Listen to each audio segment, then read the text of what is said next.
Hi guys! At ito na naman, tayo po ay pupunta sa Olongapo City.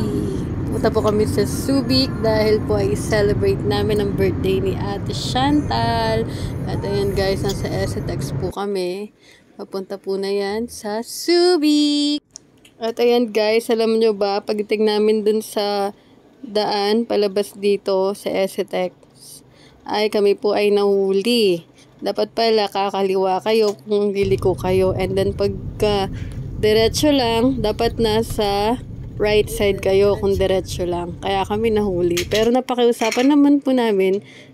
Ay buti na lang guys, hindi kinuha yung ID ng asawa ko. At napakiusapan po namin. At ayan, so papasok na po na ng Subic. Then magla-left side ka po dyan. Yan, magla-left side ka dyan. Pupuntahan nga pala namin yung Bali Resort. So, pag may nakita po kayong 7-Eleven at McDonald's, magla-left side po kayo doon, papasok. So, mamili na lang po kayo ng mga resort dyan. Susunod na babalik kami dito guys sa entrance. Maglalakad na lang kami. Yung driver na lang yung papasukin namin. Technique guys. Alam nyo na guys. Naisip ko. O, diba? Meron po ditong entrance. Yung mga bata po hindi na po pinabayad. So, yung mga adult po, kami guys, sa mga tatanda, may bayad po kami na 100 pesos. So, kung tatlo kayo, 300 yung babayaran nyo. Ganun. Yun.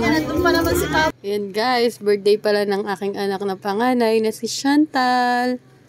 Ayan, dito namin sinelebrate kasi pupunta daw po yung family Juanico. So, dyan na kami nag-celebrate. At ayan guys, yung mga pamangking ko magaganda. Diba? Buching-ching!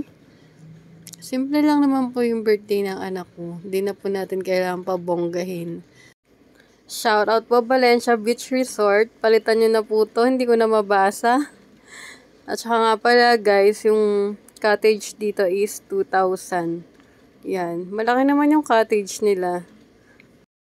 Dito po sa left side, yung mga CR nila na maliliit. Sana palitan nyo na rin po yung pintuan. Muntikan na masira.